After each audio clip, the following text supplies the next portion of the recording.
Celtics, Cleveland, game one did not go Cleveland's way. They lost 108-83. They were blown out. Are the Celtics a legitimate threat to Cleveland in the Eastern Conference? I think the fact that we've participated the Celtics are is just a fault on our parts because we need to recognize that the Celtics are for real and they are a legit team.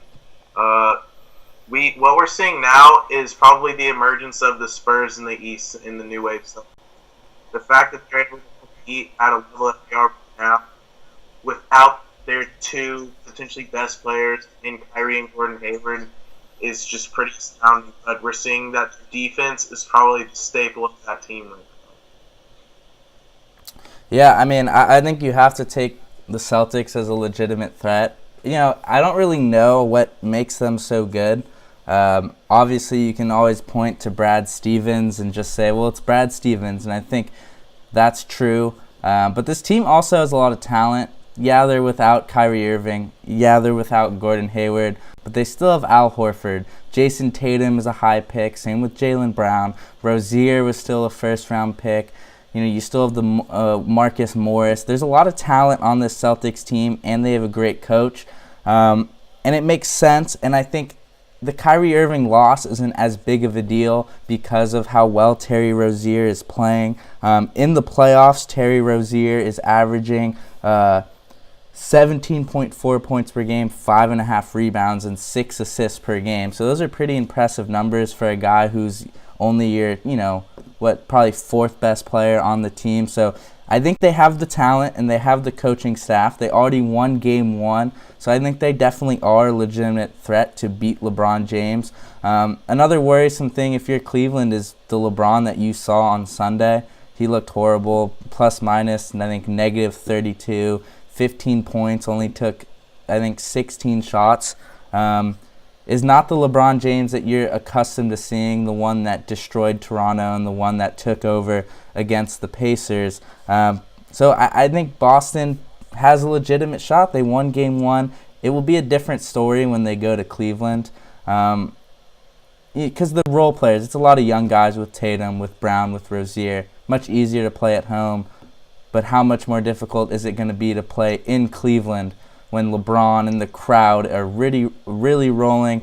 LeBron's role players will be playing better. Game 3 and 4 will tell the most. Boston might win game 2, but Cleveland might win game 3 and 4, and then you're back for game 5. You would like LeBron James to win a third straight after winning 2. Well, I mean, while I say that the Celtics are a legitimate threat to beat this Cavaliers team, I still LeBron in the playoffs versus a relatively inexperienced team. Al Horford's been playing like an all-star, but we do have to remember that LeBron has played more playoff games than that entire Celtics roster combined.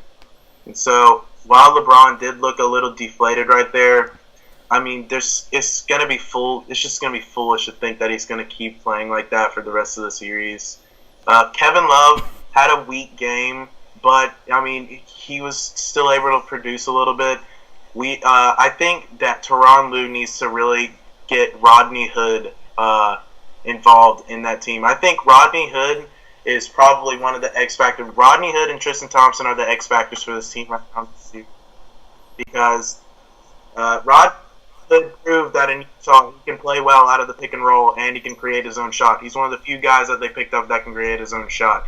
He averaged about 14 or 15 when he played with the Jazz earlier this year.